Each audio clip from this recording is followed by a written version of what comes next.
You are listening to Obtai Podcast.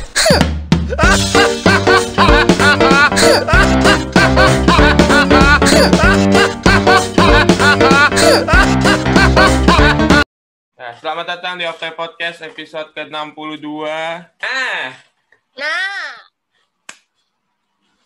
Ditelepon dari gua. Oh, ditelepon. Sabar ya, yang nunggu kabarnya Andrew sabar ya. Iya. Andrewnya lagi dipinjam Kita dulu ya. podcast. Iya, ini nggak sampai sejam kok kita minjem, nggak sampai sejam. Nggak sampai sejam.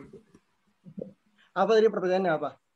Kenapa pas kuliah mau masuk organisasi? Apakah pas SMP atau SMA pernah organisasi jadi mau ngelanjutin kisah organisasinya lagi?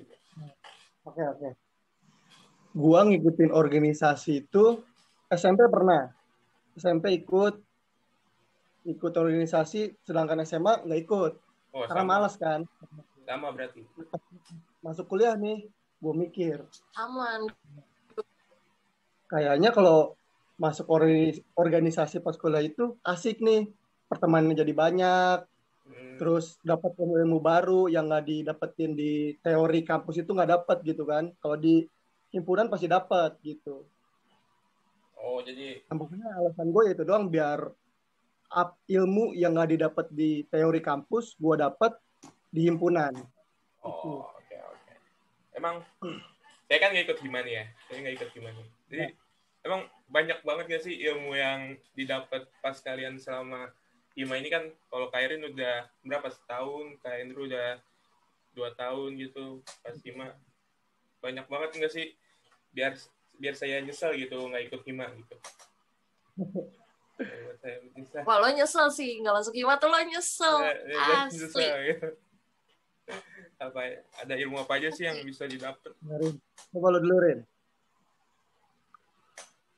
Gue ya, selama gue di Hima, yang gue dapet itu ya apa ya, kalau orang mau bilang gimana lo ngebangun relasi sama orang lain itu kayak basi nggak sih, kayak ya lo nggak Hima pun lo cuma UKM lo bisa kayak gitu, atau lo nggak Hima nggak UKM lo bisa bangun relasi yang baik dengan orang dengan cara lo aktif di kelas ya kan. Tapi kalau gue di Hima yang gue dapet, yang gue rasa gue nggak dapet dari di luar Hima gitu, pertama gue dapet gimana caranya gue ngelihat potensi gue nih apa aja nih kalau di luar nih. Dari Hima kan bikin acara nih. Hima pasti ada prokernya masing-masing. Dimana gue ngelihat gue bisa, kapasitas gue tuh ngerjain yang ini, gue bisa ngerjain yang ini. Jadi kalau gue ditanya kepanitiaan, gue mau ngambil yang mana, gue bisa yang ini. Gitu. Tapi gak cuma itu, gue jadi bisa juga reach out gitu. Gue bisa reach out yang mana yang sekiranya gue sebenarnya kayaknya nggak bisa nih yang ini, tapi gue penasaran. Gue bisa ngeimplementasiin apa yang gue kira gue nggak bisa. Tapi di saat bersamaan gue implementasi, gue pelajarin juga gitu. Definisi learning by doing yang selama ini gue rasain, gue dapet di Hima gitu. Nah, gue rasa di luar Hima, gue nggak akan dapet itu. Tuh. Kalau Bang Andrew? Kalau gue apa yang udah didapat selama masuk Hima? Ya sebenarnya penting nggak penting sih. Semua orang bisa, maksudnya ngelakuin apa yang istilahnya apa namanya? Semua orang tuh bisa ngelakuin walaupun orang itu nggak masuk Hima. Nah, salah satu yang gue dapat sih dari Hima itu, ya gini, gue ngomong gitu, gue jadi komunikasi gue tuh lancar. Istilahnya, gue bisa speak up lah di depan banyak orang gitu, jadi pede gitu. Salah satunya itu kalau gue. Oh, berarti kerasa banget ya perbedaan kalian pas di organisasi di SMP sama di Hima sekarang. Iya, beda lah, pasti beda jauh. Beda banget. SMP kayak nggak terlalu gitu deh organisasi. Kan kalian nih, kan kita Kulon udah hampir setahun enggak sih? Iya ya, hampir setahun. Iya, saya udah pengen semester 3 sih. Jadi setahun. udah pengen UAS lagi. Jadi ada hambatan nggak sih selama kuliah online kayak gini buat kalian anak-anak hima gitu, khususnya buat hima mankom, ada hambatannya nggak sih? Kan Banyak. jarang. Boleh diceritain. Banyak. Kalau banyak gitu. Diceritain ya. Susah ketemu sih pasti ya. Nah, itu dia salah satu kita ketemu, komunikasinya kurang lancar. Ya pasti kan kalau kayak gini kan komunikasinya nggak langsung kan, lewat WA, lewat apapun, lewat internet lah. Ya kalau lewat WA gitu kan orang juga kadang baca, kadang enggak. Jadinya ngasih tahu informasi itu kadang nyampe, kadang enggak, kayak gitu. Sama mungkin kayak kebersamaannya jadi kurang. Kebersamaannya tuh jadi kurang. Solidnya tuh pasti kurang banget, jadi kurang. Itu sih salah satunya. Hambatan banget gitu.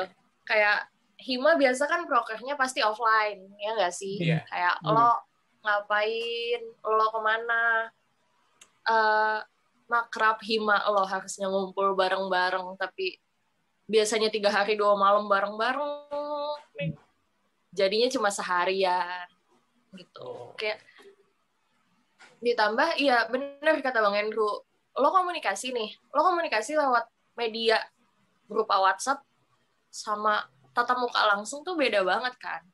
Kayak lo yang tatap muka langsung aja lo masih bisa masih bisa misunderstanding. Gimana lo lewat media WhatsApp atau ya rapat, misalnya rapatnya Google Meet atau apa.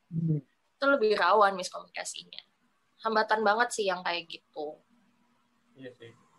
Lagi WA ada orang yang sengaja aja tuh bacanya lewat notif doang. Jadi iya, kayak gitu kadang-kadang. miskom sengaja nggak dibales. Banyak tuh kayak gitu. Nah ini angkatan 20-nya udah pada masuk belum sih Kak? Udah pada dilantik atau masih tahap seleksi? Udah. Oh, iya. Saya lihat sih acaranya waktu itu. Yang pakai baju putih semua. Saya sempat lihat. Iya.